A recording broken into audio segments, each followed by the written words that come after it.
Go! Tom! Get out of here now!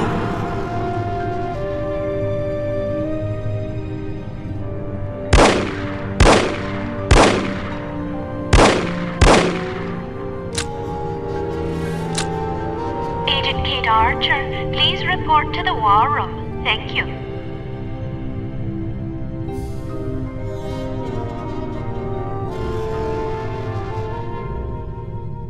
Agent Goodman's death is a terrible blow, no question about it. But although this mission was costly, it may well prove to have been worth the price. I wish I could believe that. You mustn't lose sight of our objectives. The sacrifice of any or all of us is a small price to pay to preserve the lives we will save if we are successful. Tom knew the risks. So did Bruno. So do you. Knowing the risks doesn't really prepare you for losing a partner. It certainly doesn't prepare you for losing two. Nothing can prepare you. The loss of an operative is never expected and is always tragic. But as horrible as it sounds, it's also inevitable. It's a dangerous job. Perhaps Mr. Smith is right. Perhaps I'm not up to the task. Rubbish. You've performed remarkably well under extraordinarily difficult circumstances. I confess I was somewhat skeptical at first, but that was before I grasped the magnitude of the situation. In my entire tenure as a field operative, I never once faced a crisis this formidable, and certainly can't say I would have done so with the aplomb and competence you've demonstrated thus far. Ah, Mr. Smith, I hope you have some good news. Good news would be that we hadn't lost another valuable agent on this mission. What news do we have? Well, our analysis of Agent Archer's photographs is complete. And?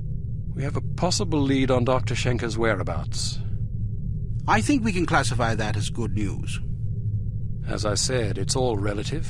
This harm situation isn't the only crisis in the world, and we're fast running out of competent field agents. Then suppose you get to the point and tell us what we know about Dr. Schenker so we can go fetch him. It's somewhat speculative at this point, but it's possible that Harm is keeping him at a secret underground research facility in North America. We don't know the exact location of this facility, but thanks to the files Archer photographed, we know it exists, apparently in the vicinity of a lumberyard in western Washington state.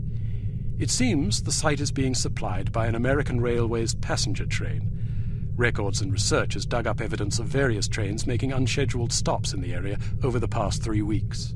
We'll smuggle you into the galley car. Lovely. Anyhow, once you're aboard, you will meet with a contact who will tell you precisely whom you'll need to detain. It is safe to presume that other Harm personnel will be aboard the train, so subtlety is advisable. Needless to say, seizing the conspirators will prevent the train from making its stop, so you'll have to be sure to detrain at the appropriate time. Well, after falling out of an airplane, I suppose jumping off a moving train can't be that bad. That won't be necessary. Once your objectives are complete, you must head for the caboose and detach it when you're near the lumberyard. We'll have an agent in place to switch the track and reroute you to an unused depot behind the lumberyard. This area is not likely to be heavily guarded, so you shouldn't have much difficulty getting through. If all goes according to plan, you will rendezvous with another undercover agent who will, we hope, have information that should help you locate the underground base. Then I grab Dr. Schenker and get the hell out. Precisely. We'll have a helicopter nearby awaiting your signal. Your flight departs in 1 hour, so if you need to stop by the toy shop, now's the time. Understood. Thank you for putting things in perspective for me, sir. I promise you I will do everything in my power to destroy Harm. There was one more thing, although I'm not sure how important it is. According to one of the documents Archer photographed, it seems the Baron's wife changed her surname some time ago. Really? So her maiden name isn't McLean? It's Farnsworth. Felicity Farnsworth? Are you quite sure? Positive. Do you know of her? Aye, that I do.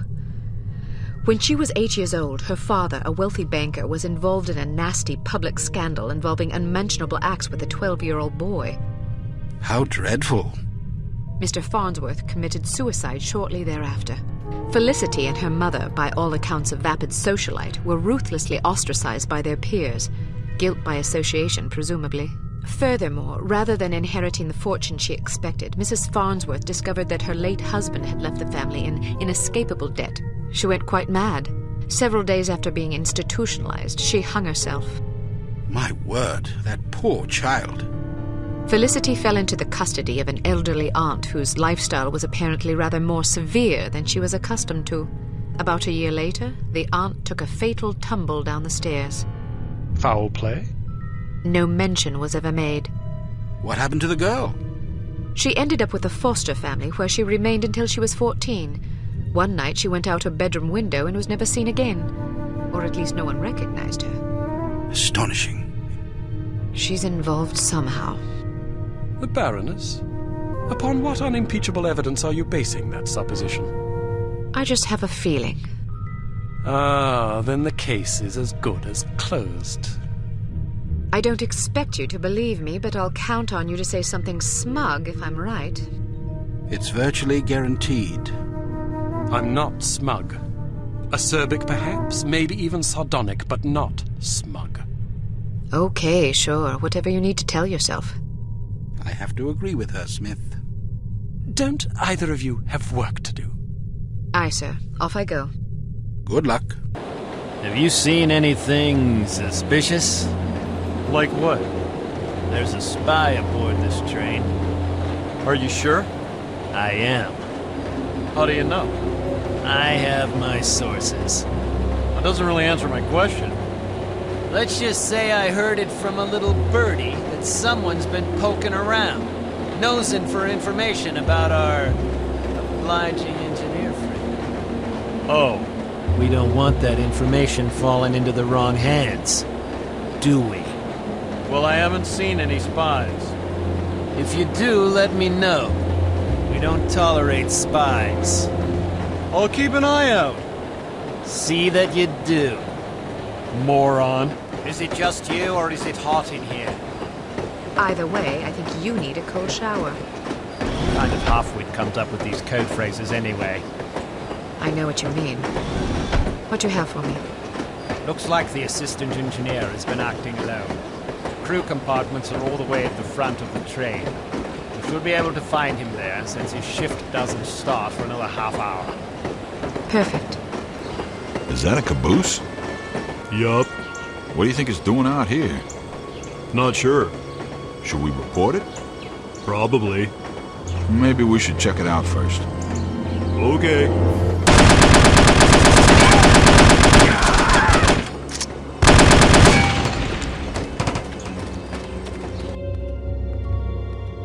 Stay alert. There's been some trouble upstairs.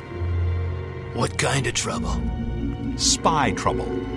How do you know? That's just what they told me. I'd like to see a spy try to get in here.